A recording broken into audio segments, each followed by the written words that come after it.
Setelah ini nanti akan lanjut belajar struktur normal keseluruhan rangka tubuh manusia dan nanti keadaan sakit. Kenapa kita belajar keadaan sakit?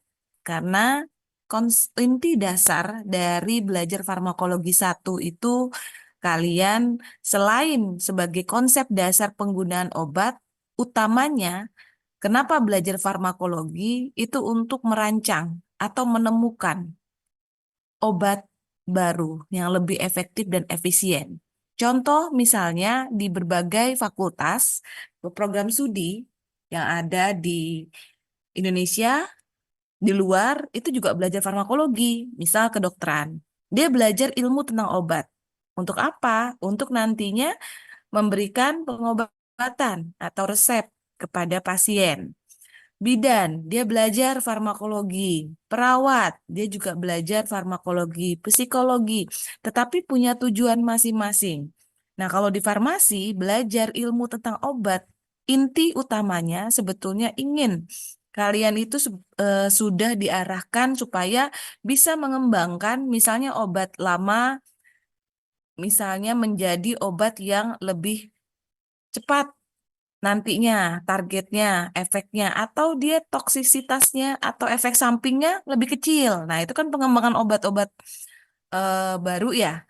Terus membuat lagi benar-benar obat yang merancang obat baru. Karena kita belajar apa? Kalian diajari nanti di sini keadaan patofisiologi sakit. Jadi keadaan bagaimana tubuh ini keadaannya nggak normal. Dari situ kita bisa merancang. Oh ternyata kalau keadaan sakit misalnya kanker tertentu nih. Kanker ini dia ciri-cirinya dia menghasilkan suatu protein atau reseptor yang berlebih.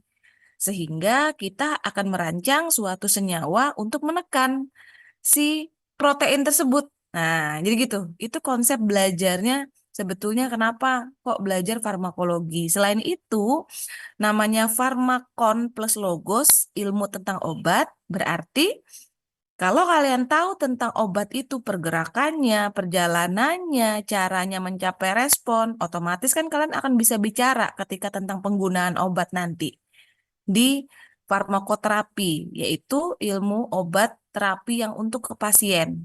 Kalian akan tahu, kalian akan bicara nih nanti, oh obat ini nggak bisa diminumnya sebelum makan. Nah, karena udah tahu kan farmakokinetiknya si obat itu. Oh, obat ini nggak boleh nih bersamaan dengan makanan. Oh, obat ini nggak bisa diberikan secara rutenya oral, harus intravena misalnya senyawa ini karena dia nanti akan rusak oleh enzim-enzim di pencernaan, di lambung terutama. Nah, karena kalian sudah tahu sifat fisika dan kimia dari obat tersebut. Itulah nanti farmakologi, ilmu tentang obat. Jadi nanti bukan kalian hanya belajar, ini obat A, mekanismenya ini, efek samping ini, kontraindikasi lah. Itu kan sama dengan adanya di petunjuk ya, kalau beli obat. Nah, tetapi ini tidak. Kalian akan belajar secara komprehensif. Mulai nanti akan belajar farmakologi 2, contoh. Nanti kan akan belajar sistem organ hati atau ginjal. Belajar dulu, ginjal normal seperti apa, ginjal gangguan seperti apa, gagal ginjal kronik, akut, setelah itu obatnya. Jadi satu. Setelah itu pengobatannya.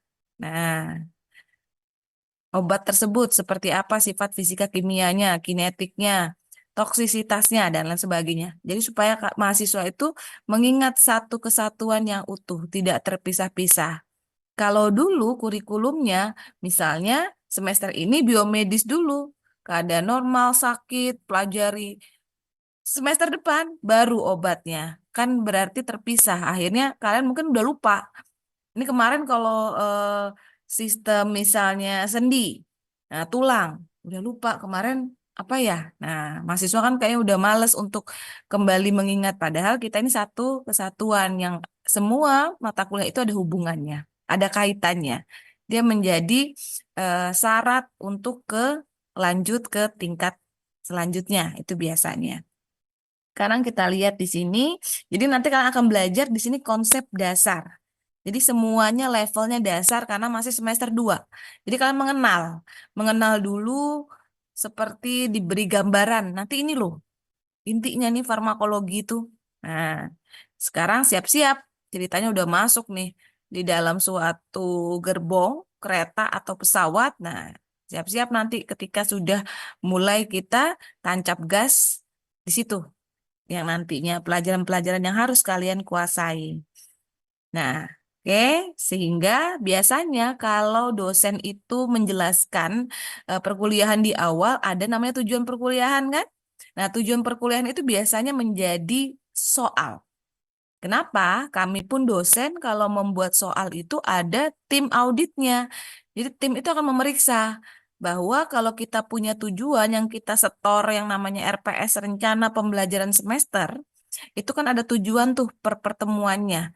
Itu akan dilihat ketika soal-soal kita itu masuk nggak semua. Tujuan ini ada semua nggak di dalam soal kita. Jangan sampai kita setiap pertemuan memberikan tujuan kan maksudnya harapannya seperti ini tapi soalnya beda. Nanti yang dikasih ke mahasiswa yang keluar dari jalur tujuan. Nah, itu nggak boleh. Nah, jadi di sini nanti kalian eh, minggu depan akan paham pengertian farmakologi, mulai dari sejarah dulu. Kan kata orang tak kenal maka tak sayang. Jadi tahu dulu nih sejarah kenapa kok ilmu yang namanya obat ini ada. Kenapa sampai detik ini seluruh mahasiswa di belahan dunia belajar yang namanya farmakologi. Sejarahnya ini dari mana kok sampai ada ilmu tentang obat tersebut gitu. Ya, dan perkembangannya saat ini orang farmakologi itu sudah ke arah mana saja perkembangannya. Termasuk kemarin kan dalam waktu singkat misalnya orang bisa menghasilkan vaksin. Nah, itu seperti apa sih kok langsung tiba-tiba ada vaksinnya yang biasanya bertahun-tahun, puluhan tahun orang orang mengembangkan vaksin. Berarti ilmu-ilmu apa saja yang mendukung. Sehingga di zaman modern ini cepat sekali orang dalam menemukan kandidat ataupun obat-obat baru atau mengembangkan obat lama menjadi yang lebih paten misalnya. Nah, di sini kalian juga akan belajar kaitannya dengan ilmu lain. Ilmu farmakologi sendiri nanti siapa sih yang dasarnya dan siapa lanjutannya. Nah, itu jadi kaitannya dengan ilmu-ilmu lain di farmasi khususnya ya. Oke. Ya, jadi itu nanti yang akan saya sampaikan tentang farmakologi ya, karena nih harusnya minggu berikutnya, ya kan, sejarah ilmu farmakologi. Tapi mungkin sampai sejarah aja kali ya. Nanti berikutnya kita udah langsung masuk subdivisi dan perkembangan ilmu farmakologi, serta pengertian dasar tentang konsep farmakokinetik, farmakodinamik. Berarti harus tahu dulu pengertian obat itu apa sih, gitu kan? Itu secara konsep sederhananya. Oke, di sini sejarahnya kalau kalian lihat tahun akhir 18 ya, abad 18 dan awal abad 19. Seorang ilmuwan ya, Francois dan juga muridnya Claude Bernard, dia memulai mengembangkan metode eh, fisiologi hewan ya secara eksperimental. Jadi uji coba di laboratorium. Ya, jadi dia mulai eksperimennya terhadap fisiologi hewan dan juga farmakologi. Jadi pemberian suatu senyawa di dalam tubuh hewan coba. Nah, dengan adanya perkembangan ilmu kimia dan ilmu-ilmu lainnya dan juga contoh dari perkembangan fisiologi ya, ilmu fisiologi. Nah, sehingga di sini akhirnya menjadi dasar yang dibutuhkan untuk memahami bagaimana obat bekerja di dalam organ maupun di level jaringan. Karena berkembangnya ilmu kimia, fisiologi yang tadinya biomedis ya. Jadi basic biomedis itu adalah ilmu-ilmu dasar yang harus kalian punya untuk kalian belajar obat. Tanpa ilmu dasar yang biomedis ini, biomedis itu apa saja? Nanti kalian akan belajar yang namanya tadi keadaan tubuh secara normal, keadaan tubuh secara sakit, imun, sistem imun. kalian akan belajar mikrobiologi, ilmu tentang eh, mikro kan kecil ya. Berarti terkait organel ataupun sistem apa ya namanya makhluk hidup kecil. Itu mikrobiologi. Nah, itu bakteri, jamur, kapang, kalian belajar kan. Terus kalian belajar tentang ilmu virus. Nah, itu nanti akan masuk di biomedis. Jadi kalian akan belajar sistem imun, bagaimana pertahanan tubuh, imunologi kita, sehingga kan nanti ujungnya kalian akan tahu bagaimana kerja dari obat yang terkait sistem imun sebagai yang kalian sebut imunomodulator, imunostimulan, nah menstimulasi imun. Nah, kalian belajar dulu kan bagaimana sistem imun tubuh kita. Dan siapa tahu kalian nanti bisa mengembangkan, gitu ya. Nah, jadi kalau kita belajar terus kimia, nah, kimia ini menjadi ilmu dasar di farmasi juga. Ya kan? Jadi semua perjalanan obat, kerjanya obat itu biasanya dijelaskan dalam suatu proses kimia, kimiawi dalam tubuh. Jadi makanya disebut biokimia, karena di dalam tubuh, reaksi kimia di dalam tubuh itu dapat dijelaskan nantinya. Jadi kita akan memahami bagaimana kerja organ dan jaringan. Nah, selanjutnya di sini ada lagi yang namanya Frog Rudolph, ya. Dia juga penemu dari farmakologi eksperimen atau percobaan farmakologi, dan dia merupakan profesor pertama di Departemen Farmakologi yang ada di Dorpat ya, Universitas Dorpat di Estonia. Oke. Berikutnya di sini Prof. Oswald juga disebut sebagai penemu dari farmakologi modern. Kenapa? Jadi beliau ini juga sudah mulai mengembangkan farmakologi eksperimental itu menjadi lebih spesifik. Contohnya dia menemukan adanya efek muskarinik. Ini adalah stimulasi elektrik dari saraf. Jadi ada efek muskarinik itu yang nantinya cikal bakal salah satu pengobatan. Obat yang juga nantinya obatnya berkaitan dengan stimulasi atau kerjanya di saraf. Nah, dan dia juga mempublikasikan hasil-hasilnya ya ke dalam suatu outline atau jurnal-jurnal dari farmakologi. Makanya disebut Bapak farmakologi modern. Nah, jadi di situ. Nanti minggu depan kita akan ke arah farmakologi perjalanannya dari tahun ke tahun sampai detik ini yang kita kenal dengan eh, perkembangan yang modern. Contoh misalnya, kalian, saya suka Bu otak-atik main komputer misalnya. Saya mau nanti skripsinya ke sana nih. Saya mau mengembangkan suatu obat, tapi secara simulasi komputer saja dulu. Nah, itu ada namanya nanti kalian akan belajar farmakoinformatika. Jadi, mengawinkan antara konsep kita belajar membuat struktur senyawa nanti dengan bagaimana efeknya, tetapi secara simulasi komputer. Kita pengen tahu nih, misalnya kalau kita punya senyawa ini, kira-kira nanti dia lebih bagusnya ke mana ya? Dia ini nanti efeknya bagusnya kemana? Kalau kita coba-coba ke lab, itu kan kita akan pertama biaya. Karena kita coba-coba nih, lab kan bahan-bahannya, ya kan? Pastinya juga tidak murah. Nah, kita simulasikan dulu secara komputer. Nanti kan akan belajar semua. Bagaimana mensimulasikan dan kita tahu, oh ternyata ikatannya dengan reseptor A ini lebih kuat dibanding dia ke B. Oh berarti kemungkinan si A ini misalnya dia reseptor diabetes, anti diabetes. Nah berarti mungkin ke arah anti diabetes dia bagus. Baru kita coba ke laboratorium. Nah sekarang perkembangan udah seperti itu. Jadi tidak langsung semua trial and errornya coba-cobanya di lab. Tapi ada ilmu-ilmu lain yang mendukungnya secara modern.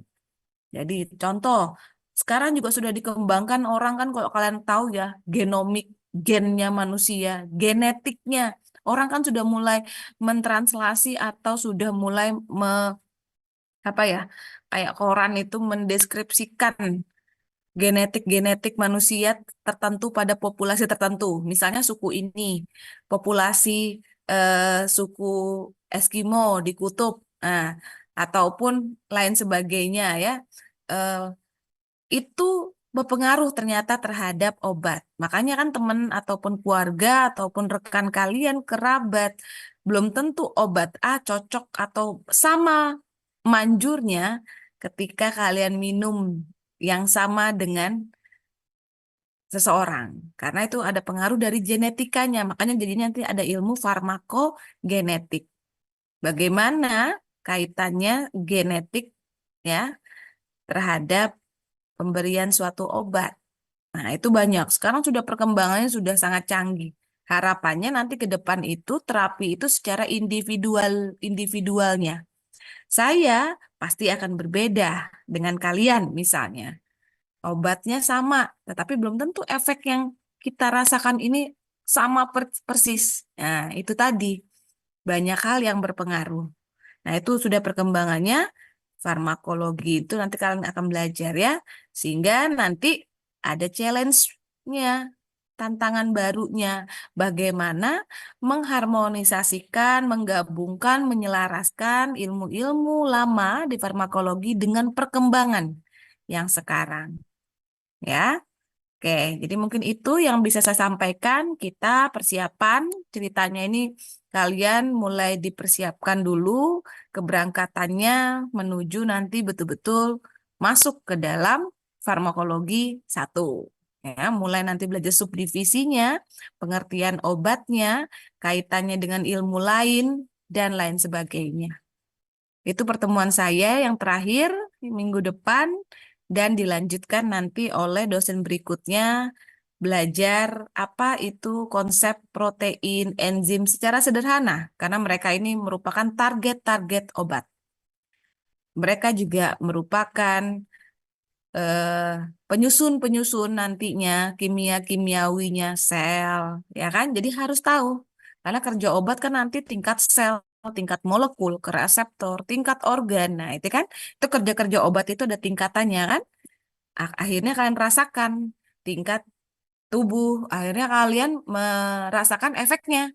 Yang tadinya sakit badannya kok kurang ya pegal-pegalnya. Nah, itu akhirnya tingkat secara efek klinik yang kalian rasakan. Jadi harus belajar dulu dari tingkat sel, tingkat naik ke organ, jaringan organ. Nah, itu respon dari suatu obat. Oke ya? Mungkin sampai di sini yang saya jelaskan farmakologi intinya itu sebetulnya tidak mudah karena kita akan belajar banyak ilmu, ilmu ngawang. Ngawang tuh apa? Nggak kelihatan mata, ya kan? Secara misalnya bagaimana sih jalannya obat dalam tubuh? Memangnya kita melihat secara jelas? Enggak. Nah, tetapi nanti dibantu oleh banyak alat bantu, misalnya metode pembelajaran secara apa namanya? Secara animasi di YouTube banyak. Ingat, kalian kalau sudah kuliah itu beda sama waktu masih sekolah. Kuliah sekolah mungkin semua diberikan sebenarnya seorang anak itu disuapin semua, tapi kuliah tidak.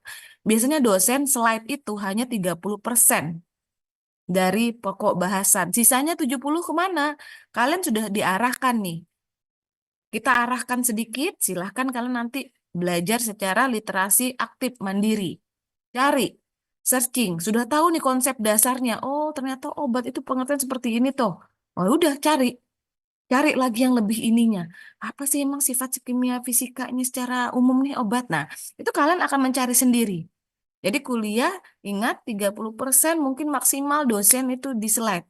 Sisanya carilah untuk nantinya kalian bisa menjadi seorang apoteker yang sesuai dengan tuntutan masyarakat.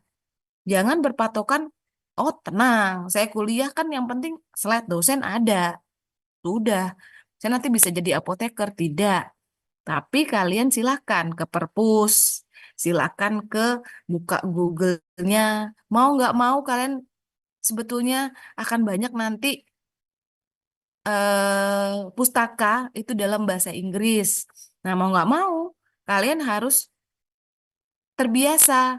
Yang tadinya nggak terbiasa, dipaksa untuk bisa mengenali kosakata, terminologi medis atau dalam dunia kesehatan. Kan sekarang udah canggih, bisa langsung ditranslate dulu, diterjemahkan, ya kan otomatis kan misalnya jurnal, buku bisa langsung diterjemahkan. Kan udah zaman sudah canggih, nggak seperti dulu ya, harus buka kamus misalnya kamus yang apa?